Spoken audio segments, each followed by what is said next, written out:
What you're about to hear is not just another backstage whisper or some internet conspiracy being tossed around by fans desperate for clicks. It is a story so shocking, so deeply unsettling, that once you understand the full picture, it will change the way you see WWE forever. Because this is not scripted television, this is not a manufactured storyline designed to pop a rating.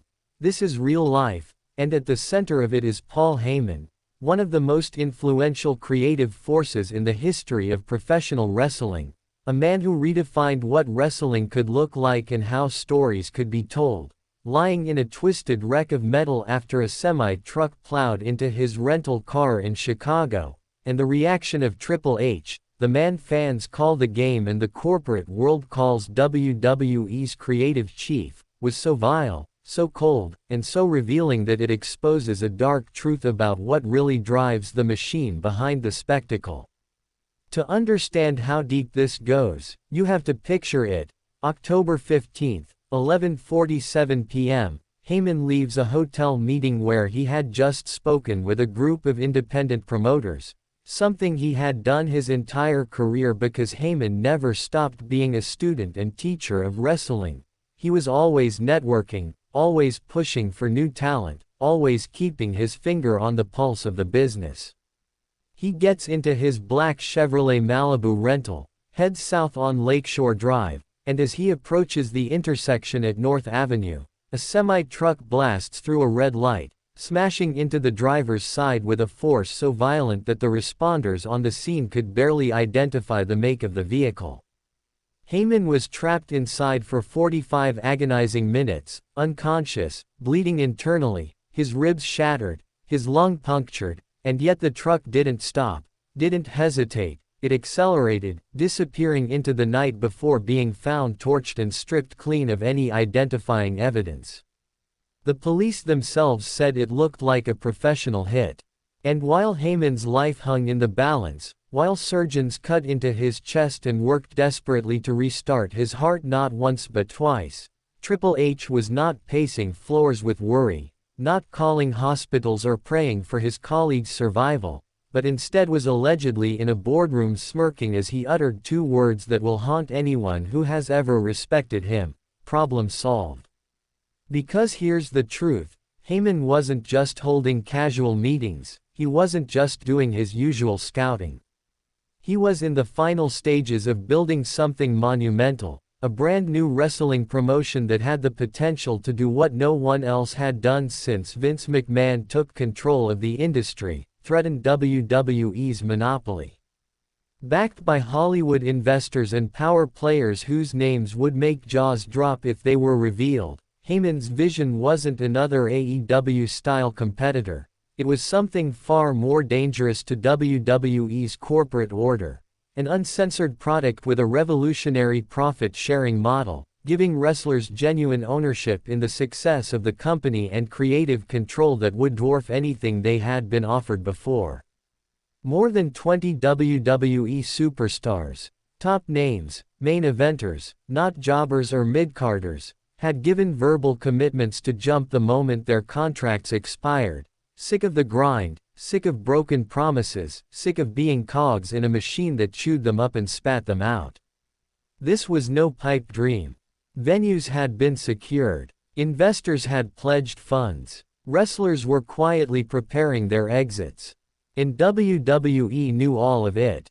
Their intelligence network stretches far deeper than fans realize, with agents, trainers, venue owners, even family members feeding information back to Stamford. Triple H was fully aware that Paul Heyman was about to wage the biggest war the industry had seen in decades, and so when that call came in about Heyman's accident, his lack of concern wasn't apathy, it was relief. While Paul was fighting for his life, Wee's lawyers were preparing press releases as though his death were inevitable, already crafting narratives about honoring his legacy while privately dismantling the promotion he had built brick by brick. Investors received sudden pressure, venues pulled out overnight, wrestlers who had once pledged loyalty suddenly claimed they never had conversations with Paul at all. Every thread of his project was unraveled in days, And all of it while Paul lay in a hospital bed, unaware that his dream was being systematically destroyed. And yet, in the cruelest twist of fate, Heyman survived. 3 surgeries, weeks in a coma, a recovery doctors called miraculous, and when he finally woke up, the first words out of his mouth weren't about himself, they weren't even about his family, they were about his project, his vision, his wrestling company, the future he was building for the industry he loved. But by then it was gone, burned to the ground while he was unconscious. So he did the only thing a man of dignity could do. He called Triple H directly, not to scream or accuse but to understand. The conversation lasted 4 minutes and 37 seconds, and Heyman recorded it legally. What was said on that call revealed everything about the difference between these two men. Triple H told Heyman outright that he should have known better, that this industry wasn't big enough for his ego anymore, that maybe the accident was God's way of telling him to step aside and let the new generation lead. The coldness of those words is almost unbearable to imagine. But it didn't end there. Triple H twisted the knife deeper, mocking ECW's financial struggles, the one wound that Heyman had never truly healed from, laughing as he suggested Heyman accept a meaningless consulting role with WWE, a leash disguised as respect, a silencing tool dressed up as gratitude. It was cruel. It was calculated. It was everything you would never want to believe about someone claiming to care about wrestling's history. And while Paul Heyman, with more courage and integrity than anyone could have asked of him, refused the offer and walked away with his dignity intact, the damage was done. WWE's machine had stolen not only his promotion but the opportunities it would have created for hundreds of wrestlers, writers, producers, and staff who would have found freedom in his vision. They crushed not just a man but an entire movement before it began, ensuring their monopoly remained unchallenged. Wrestlers who once promised support were bullied into silence. Journalists who owed their careers to Paul's generosity ignored the story, too afraid to burn their bridges with WWE. Investors who could have funded the most revolutionary company in decades pulled out under mysterious pressure. And Triple H sat back, smiling, giving interviews about respecting legends while simultaneously having dismantled one of wrestling's greatest minds during his most vulnerable hour.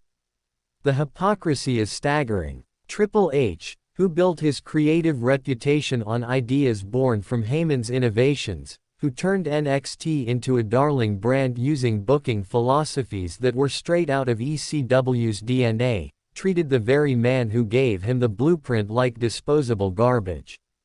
And the mainstream media, silent. They painted Heyman's story as a tragic accident and an inspiring recovery, ignoring the torched truck, ignoring the vanished investors, ignoring the words that leaked from that phone call. Because WWE controls too much, because access and ad money keep their silence bought. This isn't journalism. This is corporate propaganda. And it is exactly why independent voices screaming the truth are so important. But the true tragedy isn't just what happened to Paul Heyman, it's what was stolen from the wrestling world. His promotion would have provided real change. Wrestlers owning part of the business they built, no more living under the thumb of a company that treats them like disposable assets. Writers, producers, camera crews, entire ecosystems of workers would have had a new chance at stability. Fans would have been given a product that wasn't sanitized, that wasn't corporate, that was raw, real, and revolutionary. WWE didn't just sabotage Paul Heyman. They sabotaged wrestling's future. And they did it while their creative head treated a man's near-death experience like an obstacle conveniently removed. Heyman, however, refuses to disappear.